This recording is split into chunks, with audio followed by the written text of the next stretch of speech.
In the United States, there was an incident, the only officially recognized paranormal event, in which it even involved the 7th President of the United States, Andrew Jackson.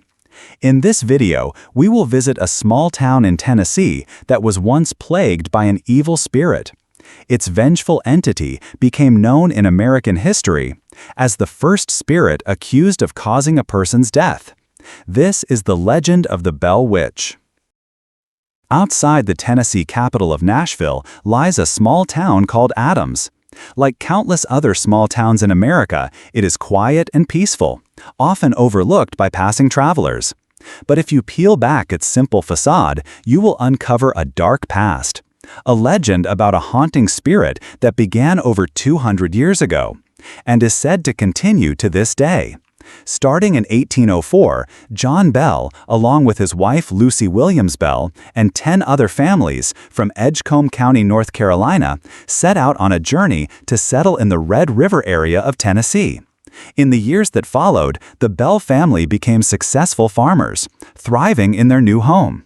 Despite being highly respected and loved by the community, in the mid-1810s, a scandal caused John Bell's character to come under question. The story goes back to 1816, when the Bell family, along with the Batts family, who had also migrated from North Carolina, the head of the Batts family, Frederick Batts, was seriously injured while working on the farm, leaving him permanently disabled. After that, due to Frederick's loss of ability to work, his family's fortunes plummeted. He was forced to sell his property, struggling to survive. John Bell purchased some of that land. This transaction sparked an ongoing feud between the two families that continues to this day. Frederick's wife, Kate, accused Bell of taking advantage of their hardship because he acquired the land at a price far below its actual value.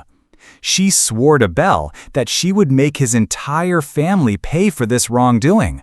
Further escalating the conflict, Bell also bought a young girl from Frederick's brother, Benjamin. During the transaction, Bell believed the girl was too young to be taken, so he decided to let her stay with her mother for the time being.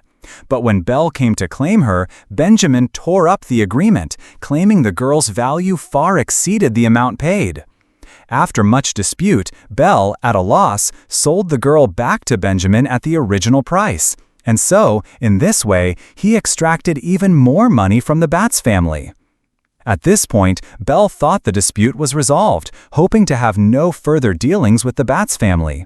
Unbeknownst to him, the tensions were far from settled.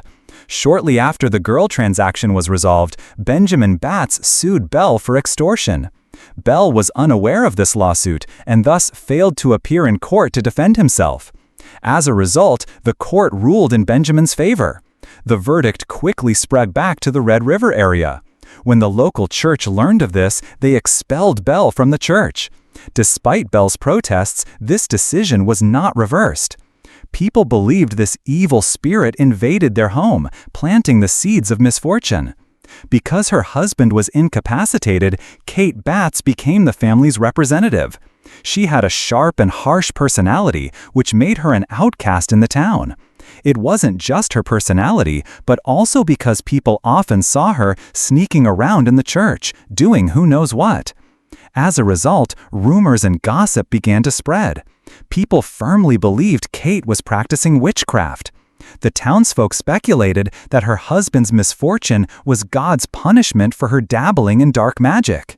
In 1817, shortly after being expelled from the church, while hunting on his own land, Bell suddenly encountered a creature unlike anything he'd seen. According to his description, the creature had the body of a giant dog and the head of a rabbit, covered entirely in black fur. Seeing this ominous creature, he immediately took his gun and fired. But when he checked to see if he hit it, the creature had vanished without a trace, leaving no evidence behind. To avoid alarming his family, Bell kept this incident buried deep in his heart. However, the strange events didn't stop. The Bell household began experiencing unusual occurrences. Every time night fell, the entire Bell family would hear sounds outside, like stones being thrown against the walls. Though they repeatedly checked for intruders, they never found anyone. This went on for several days. Bell suspected the Batts family was playing a prank to get revenge because he had only ever had disputes with the Batts family. For some time after, the strange events grew more bizarre, making Bell question if this was really the work of the Batts family. One late night, the entire house echoed with heavy banging sounds, scraping noises on the walls and floors, and creaking bed legs. But whenever they went to investigate, the sounds would suddenly stop. The whole family suffered from sleeplessness. However, the paranormal activity soon escalated to physical attacks. One late night, their 14-year-old daughter, Elizabeth Betsy Bell, was awakened by those familiar sounds. When she tried to investigate, she found her hair tied to the bedpost in a tight knot. She couldn't move and was repeatedly slapped by an invisible force. Hearing her screams, the family rushed into the room and saw Betsy's face covered in red, hand-shaped swollen marks. Still in shock, she described the ordeal. Soon after, similar hand-shaped marks appeared on the legs and faces of the other Bell children. To avoid public scandal damaging the family's reputation, Bell strictly ordered his family not to mention these events. The whole family began to pray, begging to be freed from the tormenting evil spirit, but it had no effect. In the weeks that followed, ghostly apparitions began to appear. The women claimed to see talking, monstrous birds. Daughter Betsy, while walking in the fields, claimed to have seen a ghostly girl in a green dress, her hands hanging from tree branches, vanishing without a trace. The haunting spirit, strange occurrences, and physical attacks grew worse. Constant fear and sleeplessness left the Bell family unable to cope. Bell had no choice but to seek help from his close friend and pastor, James Johnston. Johnston came to the Bell home to pray, to expel the evil spirit.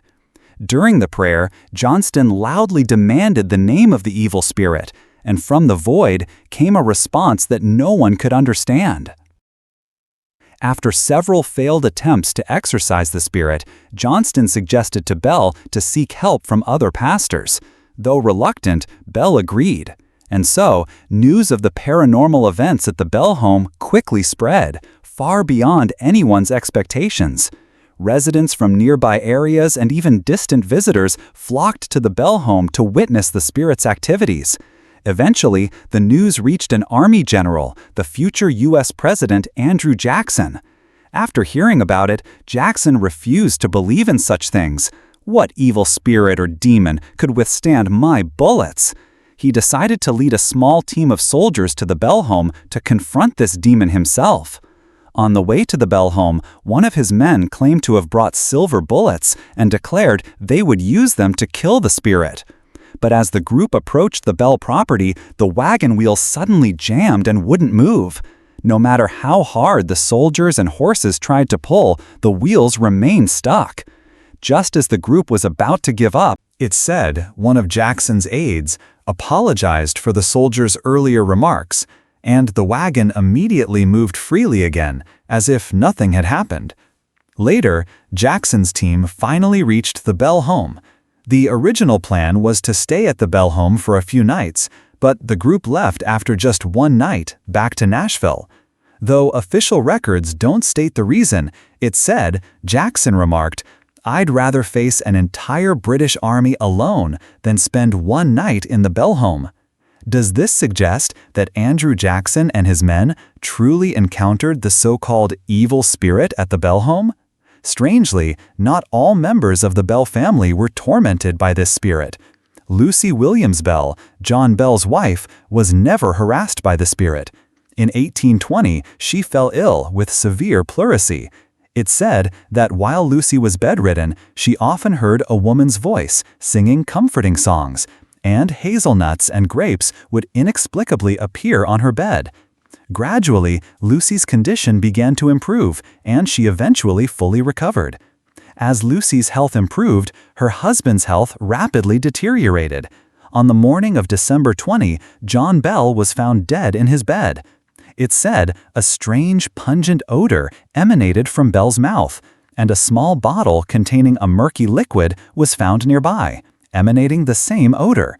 At the time, people suspected someone had poisoned Belle while he slept, pouring poison into his mouth, killing him. For a time, speculation about who poisoned Belle ran rampant. However, after some investigation by the local police, they astonishingly concluded that John Bell died at the hands of an evil spirit. This was the first time in American history a death was officially documented as being caused by a supernatural entity.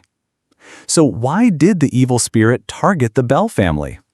As we mentioned earlier, the Batts family was the only one that had conflicts with the Bell family. And at the time, Kate Batts was often seen lurking around the church. So some suspected Kate had summoned the demon to take revenge on the Bell family. It's said that later, Kate appeared at John Bell's funeral. During the funeral, she further tormented Bell's friends and family, laughing and singing drinking songs, making a mockery of the funeral. After the funeral, the paranormal activities began to decrease. Kate had evidently achieved her goal of tormenting and killing her enemy.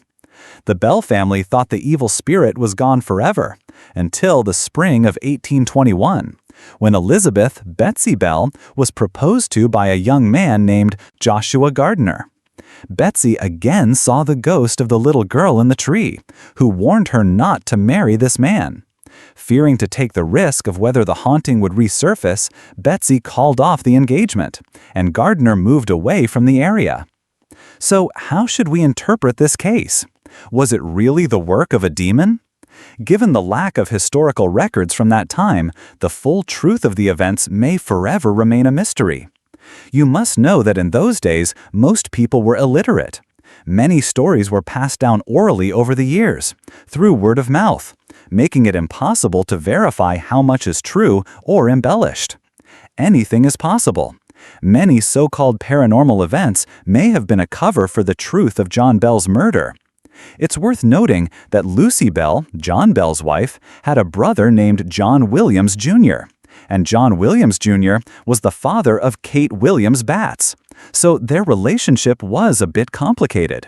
The Batts and Bell families were actually related.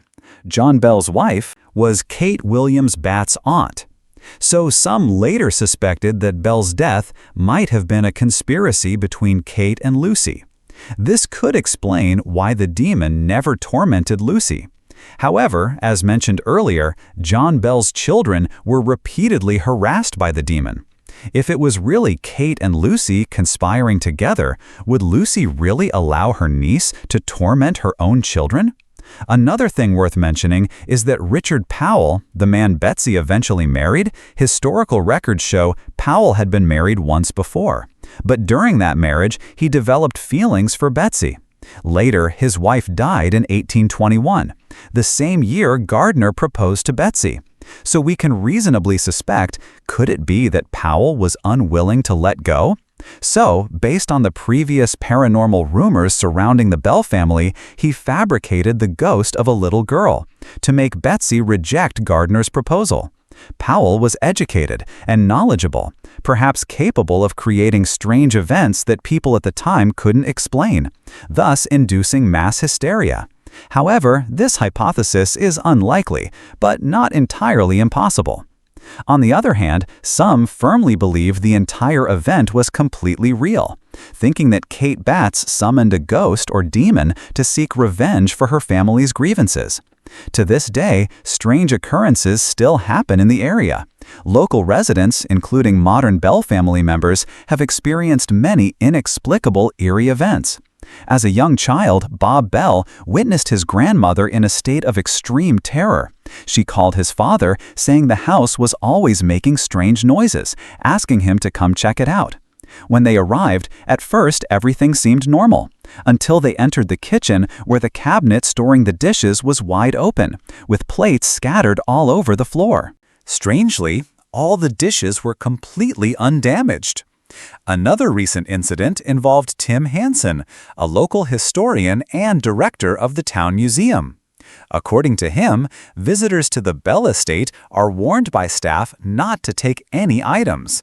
Hansen mentioned that someone who took a rock from the estate's cave suffered the loss of their spouse and their job within 3 days. Of course, these misfortunes could have happened naturally. Perhaps taking the rock was just a coincidence, but who can say for sure?